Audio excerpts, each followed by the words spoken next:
have to discuss here again. The Patriots are fortunate to get a win here, but it was interesting last week, Evan, in a game where was lost by a horrible performance by the defense, and Cam Newton actually played pretty well. Yeah. And all of the ire after the game was directed at Newton and play calling and the offense and McDaniels, and very little on the defense. This is a game where I think you can look at Newton and say, not only statistically was it a poor game, it was, and again, I bet when you go back and you look at this tape here, we're going to see receivers open and him just not throwing, sitting in the pocket for who knows what, just refusing to throw. And again, this is the NFL. This isn't college where guys are running open by 15 yards in the middle of the field and you just hit them. 1 and 2 steps is separation here. He's not leading receivers. He's not making these tight window throws. He's hanging onto the ball and not seeing what's out in front of him. I mean, this was among his worst overall performances of the year, I thought. And that's before he almost handed the ball on just, I mean, that play was a disaster from the beginning. That interception not only was it telegraphed going, he also just threw to the wrong shoulder. I mean, he basically threw it to Kirkpatrick, right? Correct. He just basically threw it directly to Kirkpatrick. That was like a train wreck. You watched it happening in slow motion. You're like, what's he doing? What's he doing? Is he throwing it there? And he threw it right to him. So, I mean, just your thoughts on what you saw. And again, just reminding everybody at home, Evan's at Gillette Stadium. He has the unique perspective of being a lot more of the field than we're seeing at home. So what were you seeing just watching kind of Cam go through this and struggle as he did today?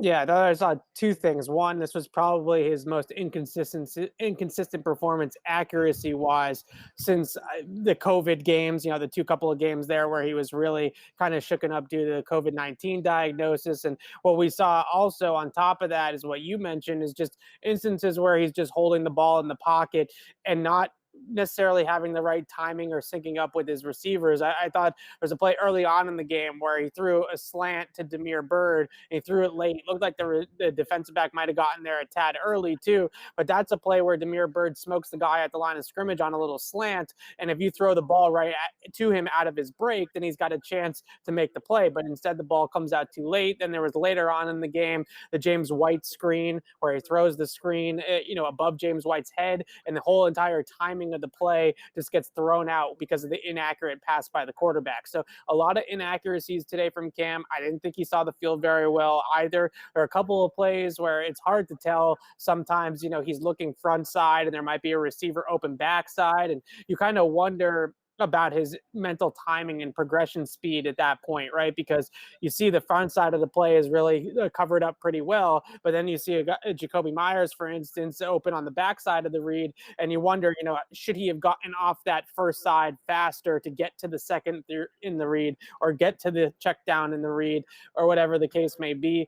He also still, and I don't really necessarily blame him for this at this point, because it's clearly something that they want to ignore, the tight end in the flat. Everybody gets so annoyed by it. But when Cam is looking one way and the tight end's in the flat on the other side and the backside of the progression, he is just completely ignoring that receiver all season long. So there's some instances where he's going to take a sack in the pocket, where if he can just get his eyes over to Ryan Izzo in the flat quickly, then maybe you pick up a couple of yards and avoid a negative play. So today was all about a performance from the quarterback that was really poor, I thought, for the offense. If you can't make the Cardinals pay for putting guys in the box and putting 8 guys in the box and loading up against the run, then they're just going to keep doing that to shut down your running game. Your passing game is too inconsistent to take advantage, and that's how you get a performance like this today from the Patriots offense. Last week it was the opposite, right? The Texans loaded the box, made Cam Newton throw, and he threw it extremely well, which really cost the Texans for putting all those guys in the box and really trying to stop the Patriots running game. Towards the end of this game, the Cardinals were so unafraid of the Patriots passing game that they had all 11 players on defense within 10 yards of the line of scrimmage. They just didn't care. They just knew the Patriots weren't going to be able to throw it over their heads. They weren't afraid of anybody at the Patriots wide receiver group at all. Jacoby Myers got trailed by Patrick Peterson the entire game, shadowed by Patrick Peterson the entire game, and they did not have any fear in the world that the Patriots are going to be able to throw the ball successfully. That's as the game wore on, and they saw that Cam Newton was off. So, and herein lies the greatest dilemma when it comes to assessing the Patriots situation right now. You're still technically in the hunt here at 5-6. Yeah. And we're fairly certain that they're not moving on from Cam at any point in time. And we've talked about this so much, it's a broken record. We're also fairly certain they don't believe much in Stidham. But at what point after seeing Cam, it was easy to make some, I don't want to use the term excuses, but it was easy to see or to come up with reasons for why there were struggles early in the season or at different points, both with the shortened preseason and the COVID situation. But when you have a game like this kind of pop up this late in the year, it really does. And again, everyone's entitled to a bad game. You just keep seeing the same things that concern you about Newton, where if his name was Cam Newton and you are evaluating the quarterback position as it is, watching him, fail to recognize when receivers are open, not even look in certain directions, hold onto the ball, not feel the rush, and be wildly inaccurate as he is, you would be all over it here. If this person was not named Cam Newton, a game like this could be grounds for an immediate benching. So how much longer do you just continue on with a one-on, one-off sort and be okay with it? Well, that's a good question. And, the inconsistencies is the key thing, right? If you get stable performance, even if it's not elite peak performance by Cam Newton, but just something stable enough to keep the offense rolling, that's one thing. Now, the one thing I will say is that he did add quite a bit of value with his legs in this game. A couple of different design runs. Which we talked that was about really last a big time part too. of the game plan. Yes. When we talked about the big need part for of the that. game plan today. Right. Yeah. No, sorry. Continue on. But that's something we didn't understand why he wasn't doing it more, especially at times when it was being made available to him. But you're right. The threat of that opens things up a little bit when you know that he's going to take off and run. He hadn't been doing that. And today they called a few. Yeah, so he ran the ball 9 times for 46 yards. They ran that lead play where they put Jakob Johnson at his typical fullback spot, and it's just Cam Newton in the backfield with Jakob Johnson, gets them an extra blocker on the line of scrimmage and allows them to run basically fullback lead that you see when they turn it off and hand it to the running back. But this time it's just the quarterback straight up the gut with the fullback as the lead blocker. That play was nice for them. They also ran, obviously, that read option play at the end on the game-winning drive, which was a huge play to get Cam out the back door and get a first down run there, because they were at a point in time there where they knew they weren't going to really be able to throw the football. They're having all sorts of trouble doing that out there today. So to finally get a nice big run by Cam, chunk run, first down play, and then you tack on the 15-yard penalty, and that's how they got into field goal range. All of that really did add value. Now, I'm not saying that masks the fact that he had such a terrible passing game, but at least they do add something like that to the mix with Cam Newton at quarterback. So the question really is your replacement, Jared Stidham, for example, so much better than Cam at passing the football that it also, kind of makes up for the fact that quarterback that's replacing Cam is not going to be the same type of runner as Cam is. And now you're not playing 11 on 11 anymore, and you can't do some of the things they do with the quarterback design, rollouts, design running plays, RPOs, read options, things like that. So again, also too, though, you mentioned that the people would kind of be ragging on Cam really hard if he wasn't Cam Newton. But I also think that because he is Cam Newton, he does kind of deserve a longer leash. He played a great game last week. This week he plays a terrible game, but let's not just throw him out the door because he had one bad game. I think he has earned this year at least the respect to be able to have some bad games, have some stinkers, and then have that ability to bounce back next week. He has, but again, it now goes back to the question of what is your goal? And that's where we're stuck here a little bit with this Patriots team. Not only is Cam's presence out there, limiting in terms of what he's able to do, but to assess certain things that you have out there. And again, I don't want to always take back to N'Keal Harry, which we're going to talk about again, because we're going to talk about N'Keal every single time. He has 0 catches on a few targets, but we'll get to N'Keal in a minute. But you're trying to see what you have in some people. You want to open things up and really see what you can do. And with Cam, it's very, very, very, very limiting what you can do, because you're just kind of simplifying it, running the type of things that he's comfortable with, recognizing, as you said, the value that he creates other places somewhat offsets what you might get from a more traditional passer or someone who's able to run more of a Patriot style offense with quick hitters and timing and such and such. So that's what you have. And again, don't know, because the only other alternative is Stidham.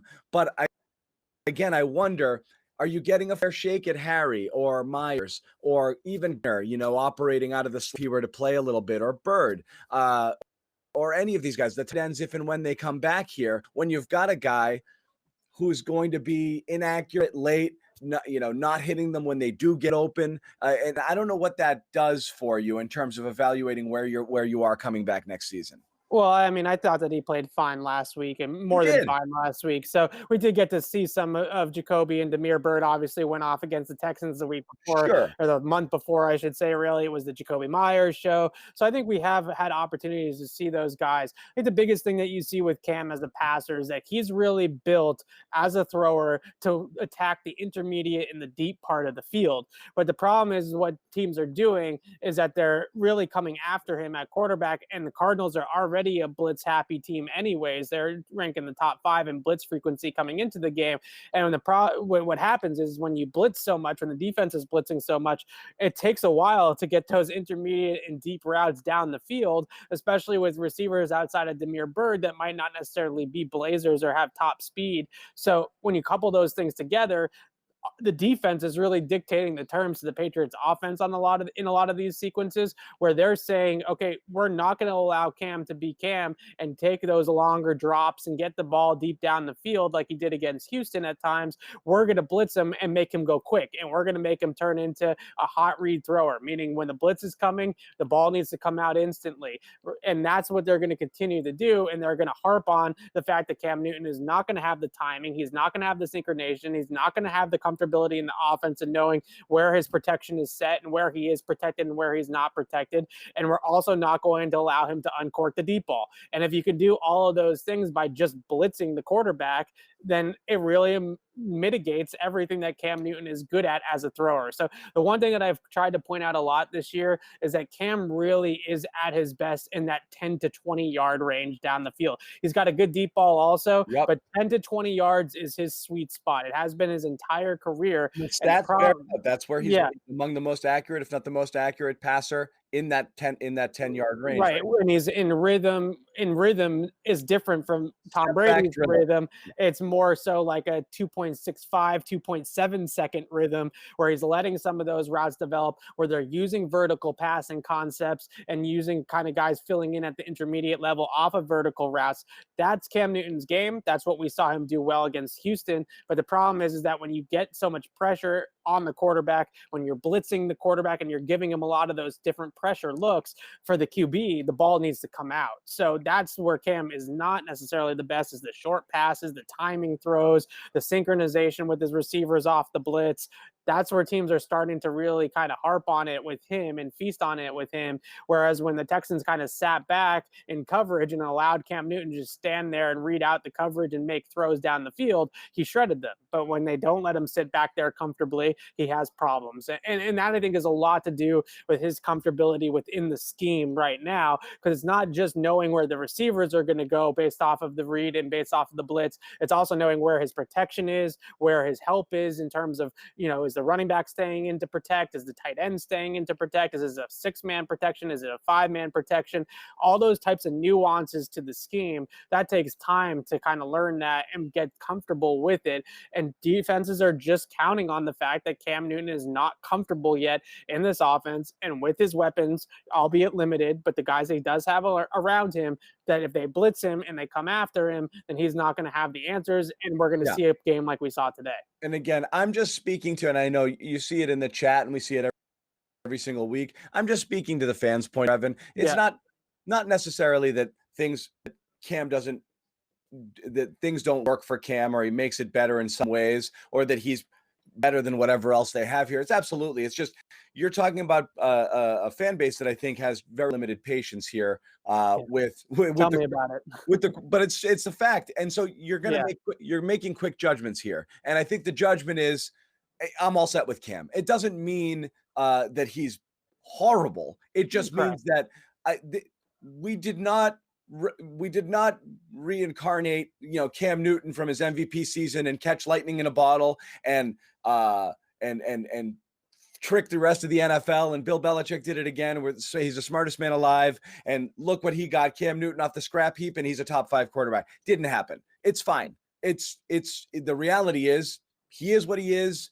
They're competitive, but that's it. Nobody wants that. And so everybody wants something else. That something else just may or may not exist. And I think that's why the chat is constantly filled with comments saying, let's get to the draft next year, draft a quarterback, something, because you just want to believe that whatever you have, if it's not going to be good today, it's going to be good tomorrow or the next day or the next day. What you can't abide is mediocrity or just blah. And right now it is just kind of blah, and that's what it is. So speaking, I wish we saw some improvements from him. Really, that's the biggest, and we have. And his numbers. I shouldn't say that. But improvements in certain areas of the game, the quick passing game, handling the blitz. He's had times where he's handled the blitz better, and then in certain weeks than in other weeks. Against Baltimore, against the Jets, they blitzed him a lot, and he handled it pretty well. But that seems to be the game plan against him, is force him to be a within 10 yards of the line of scrimmage thrower. If you can force him to get the ball out quickly, to throw to the short area of the field, he doesn't have the timing and he doesn't have the accuracy right now to be able to be proficient on those types of passes. It's a little thing too, where there are a couple of plays like the James White screen that I mentioned. That screen's probably not going much of anywhere anyways, but if that throw isn't high over James White's head, at least it gives the running back a chance to set up his blocks and make a move and maybe create something out of nothing. Instead, it throws off the entire timing of the play. There's other times where we also see that the ball is a little bit behind or it's a little bit too far in front, and these yak type of runs, these yak type of routes where you need to put the ball on the receiver and lead him into the yak, but instead the ball is just a little bit off. It's still caught. It still goes down as a completion in the box score, but the ball is a little bit off, and it just causes the runner to just not have that same runway that he would have in a normal situation. Right. If the ball comes out cleanly and is led to him and gives him an opportunity to create with the ball in his hands. So the proficiency, the efficiency, whatever word you want to use, and the short passing game is definitely a concern for the Patriots. So what are teams doing? They're forcing them to throw the ball short, and that's what the Cardinals did today effectively. So again, it is what it is, and there's no question about it. Newton's been more good than bad of late.